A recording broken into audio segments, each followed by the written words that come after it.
The final collaboration between Drake and Kendrick Lamar happens on A$AP Rocky's album, Fucking Problems. I have done breakdowns on Drake's verse and how there's some very questionable lines there. Again, going off the working theory that Kendrick Lamar ghost wrote for Drake multiple times. You can go back and look at my other content on that. But the lines that I really want to draw your attention to from the third verse on this song is Kendrick Lamar saying, right here, he says, "Girl, I'm Kendrick Lamar, a.k.a. Benz to me is just a car." That is a callback, believe it or not, to Buried Alive. If you go back and listen to the Buried Alive interlude, he basically says, like, the industry has Drake, like, mesmerized and addicted with Rihanna as a lady friend and an addiction that'll keep him in Mercedes-Benz. So he is saying, a Benz to me is just a car. Like, I'm Kendrick Lamar. I've done a breakdown on this whole verse, but again, another line that I need to draw your attention to, just to make these quick points, is the Halle Berry hallelujah. Holler back, I'll do ya. Beast. Calling back to money trees. Because where's the perfect place for shade? Underneath something. He's trying to draw your attention to the messaging. But again, he has to do it in code. Because the industry is now involved. He is an industry guy. And he can't speak plainly anymore. So it has to be like this. So again, sticking to the timeline, sticking to the lyrics, that is the Poetic Justice Theory in a nutshell. We have done deeper dives we've done deeper dives on Euphoria. We've done deeper dives on Meet the Grams, on Not Like Us. We've done a lot of work on this. And again, sticking to the timeline, sticking to the lyrics, that is just Poetic Justice in a nutshell very quickly. Now, what I want to get to, because I see a lot of you with similar comments, both on TikTok and on YouTube, with counter arguments to our Poetic Justice Theory on why we're wrong. And I want to get into addressing some of the ones that we see all the time. The first of those counter arguments is, why does Drake have a writing credit if Kendrick Lamar wrote Drake's verse for him? And it's very simple to understand. The way that the music industry works is that writing credits are like a barrier to entry. It's a part of the game that they play, right? So you're never going to have an artist get on a song without getting a writing credit, even if it was ghost written for them. And that's important to remember, because when you look at how the writing credits are actually structured, and you kind of just go through, like, you can do a deep dive on I pulled this up. This is just an AI overview of how songwriting credits work from a financial, contractual, and from, a collaborative standpoint. But basically, it's about the royalty, right? So you're never going to have an artist get on a song and not have a writing credit on that song, just in case the song blows up and becomes number one and very popular, right? Because the royalty is how these artists eat. So it's used as a barrier to entry. So if Drake is coming on a song, he'll say, okay, at this time, like, give $50K for the verse and then put a writing credit on it, right? That's how they get paid up front, and then they get paid on the back end. It's basically used as a barrier to entry. So you just kind of have to keep that in mind. Even though, there's instances where, like, artists like Prince, Mac Miller, those are just the two off the top of my head. I think even Logic has his son has a writing credit on a couple of his songs. Mac Miller puts his brother as a writing credit on some of his songs. Prince has used his family members on songs. It's a way for his family members to kind of get something on the back end. You know what I mean? It's just something that they do. Another counter argument that we get constantly when talking about the Poetic Justice Theory is, well, mainstream media, the mainstream, my favorite podcaster says this, that it starts at Control. Or, I saw a XXL article from back in the day that says Control is where everything started. And what I can say about that is that they're wrong because the lyrics and the timeline tell you a completely different story. And I want to draw your attention to why the whole talking point in the narrative of it begins with control is a bullshit line. It's a company line that the industry had people sign up to write articles about. And it's why members of TDE, i.e. Punch, during his interview with Curtis King, says, yeah, to my knowledge, it begins on control. It's because that's what happens when NDAs are involved. They give people a talking point and expect you to stick to that talking point when an NDA is signed. And I'll get into why we believe an NDA is signed in just a second. But the main part that I want to draw your attention to, again, coming from a timeline standpoint and a lyric standpoint, the one thing that stands out to me about that control talking point is the Jodeci freestyle. And I've already done a breakdown on the Jodeci freestyle. I did a lyrical breakdown on that just last week. I don't need to break down the lyrics again.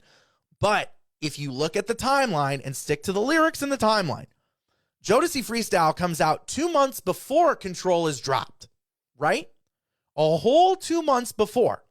And just a few months, less than 6 months after their collaboration together on Poetic Justice and their collaboration together on Fucking Problems. So to me, when I look at these lyrics, right, like these scathing lyrics, like, I know I'm a sore spot, middle finger poking you in your sore spot, talking about who the best MC is. We know that you're not. It's not just about MTV naming Kendrick Lamar the hottest MC. It was never about that. You don't pen these words, if you're even penning them, about some slack MTV award that you didn't get, right? So this whole Jodeci freestyle directly contradicts that Control talking point. And even when you look at the lyrics on Control, right? When I look back and I think back about and I remember exactly where I was the first day I heard this. I was a landscaper. I was working with my boys, Joey and Nick, and Joey stops the lawnmower. He's like, you got to listen to this verse from Kendrick Lamar. And oddly enough, we were at my house cutting my own lawn in my backyard. So, of course, we do what teenagers do and had a little fun with the wacky tobacco, and we listened to this. And I just remember this part standing out where I was like, you got to rewind that. Like, this is so crazy. But I want to draw your attention to these lines in particular.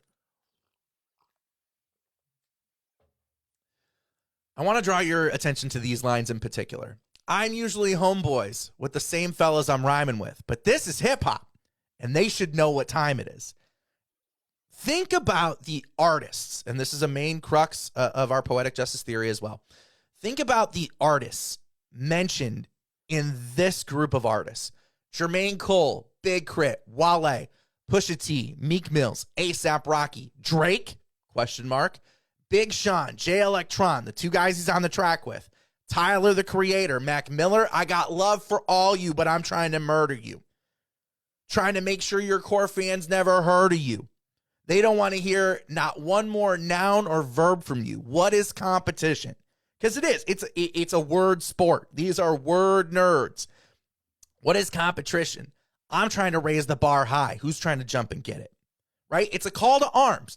But remember what I asked you before, to keep in mind the list of artists in this grouping. Jermaine Cole, prolific writer and producer. Big Crit, same. Wale, same. Pusha T, same. Meek Mills, same. A$AP Rocky is a hip-hop historian. That dude is a nerd for this game. Big Sean, Jay Electron. Big Sean is incredible with his pen. Jay Electronica is insane with his pen. Tyler, the Creator, is a prolific producer. Mac Miller had a jazz phase. He not only was a prolific producer, but an incredible musician, an incredible budding musician. Like, he could have had an entire career spun off of his rap career. The only odd man out in all of this is Drake. When you really stop and you really think about it, I've never seen Drake in the studio making a beat on a beat machine. I've never seen him sit down at the piano and hit a couple of keys. I've never seen that. I have seen Drake in the studio doing a funk flex freestyling from a BlackBerry. That's what I've seen Drake do. So again, just keep in mind, timeline and lyrics are the two rules in this household. So that should debunk the control argument in your brain. The other thing I want to draw your attention to, another counter argument that we get all the time, is why doesn't Kendrick just outright say this? Why doesn't he just come out and say, and why did he not say it during the beef? He had the opportunity to say it openly. Hey, I was your ghostwriter. Game over. You know how I know the Quentin Miller rumors are true? I was one of them. And it's because we believe that the industry got involved. And once Drake found out what happened to him, Drake went to the labels and went to the industry and said, we got a problem. And Drake's people went to the industry and said, we got a problem. And we got to button this up. And we believe that Kendrick Lamar, not only Kendrick Lamar, but every member of TDE has an NDA out because they were all in the studio together. J-Rock, Absol, Schoolboy Q, Punch was right there with them. Top Dog was right there with them. They're the ones who hatched this plan together to pull this off on Drake. So it's not just Kendrick Lamar under the NDA. It's all of them. And when you sign an NDA in Hollywood and in the music industry, they basically give you like PR talking points, standard PR talking points. Like, okay, if someone asks you about this, you're not allowed to say X, Y, and Z. What you are allowed to say is it begins with Control. Or to my knowledge, it begins here on Control. Or it begins here. You're not allowed to sway from those talking points. Otherwise, they'll sue you for all that you're worth. So Kendrick Lamar can't just outright say it, but he does draw attention to it in different ways throughout his career, right? You know, if you think back to the BET Cypher, I'm the master who masturbated on your favorite MC until the industry had wanted me assassinated. That is clear as day. He's the guy who got off on your favorite MC. And literally, the industry wanted him assassinated because of it. Because if you think about where Drake was at that point in his career, something like this would have absolutely devastated his credibility amongst true hip-hop listeners. You'll never listen to Drake again, knowing that he took verses from Kendrick Lamar, right? So that's important to keep in mind. The other thing that Kendrick does is that during the beef, he did call attention to it. It just kind of went over everyone's heads. And that's, you know, not necessarily your fault as a listener. There were a lot of lines, you know, calling him a colonizer, calling him a pedophile, dear Adonis, dear Sandra. There were so many moments during this war for the culture that just kind of went like, it took your breath away, right? And it's okay to miss the lines where he's trying to breadcrumb you back because, like, he just gave us so much, right? He gave you so much to work with. You know, it was close to like 35 minutes worth of audio from Kendrick Lamar just during that beef. Like, it's insane. If you look at the lyrics from Euphoria, he says, the very first time I shot me a Drake, the homie had told me to aim it this way. I didn't point down enough. But today I'll show you I learned from those mistakes. Somebody had told me you got a ring? On God, I'm ready to double the wage. I'd rather do that than let a Canadian fella make Pac turn in his grave. It comes back to Tupac. It comes back to his love for hip hop. It comes from being his offspring, the one carrying that torch, that crown of his. He talks about it. Colin Aubrey, no, I'm selfish. That crown is heavy because it is a burden. When you are an artist with something to say and you have a perspective and you won't compromise on your vision and what you are actually saying for industry and for a check, and you are trying to lift people up, that burden is heavy. And then he says right there, right underneath it, cutthroat business, you got shit twisted. What is it, the braids? I hurt your feelings? How could he have hurt Drake's feelings? Wait, you don't want to work with me no more? Okay. He's saying it just without saying it. And he does it again on King Kunta. If you look back, this is, again, timeline and lyrics. This would have been right here, after Control drops, after the BET Cypher, after the Marcellus Wiley interview where Drake goes on and just talks shit about Kendrick for a whole segment. And then Drake has his people call ESPN and say, hey, we're not doing the ESPYs unless you pull that interview. It comes after that, and then it gets released in 2015. So he says, right here on King Kunta, I can dig rapping, but a rapper with a ghostwriter, what the fuck happened? I swore I wouldn't tell, but most of y'all share bars like you got the bottom bunk in a two-man cell. Later on King Kunta, the other line that is important in all this that I forgot to grab a screenshot of. Oh, here it is. Yeah, right here. Everybody want to cut the leg off him. Kunta, black man taking co-lovers. I was going to kill a couple rappers, but they did it to themselves. The shit is elementary. I was going to kill a couple rappers, but they did it to themselves. Everybody's suicidal. They didn't even need my help. This shit is elementary. I'll probably go to jail. Like, he's saying it openly.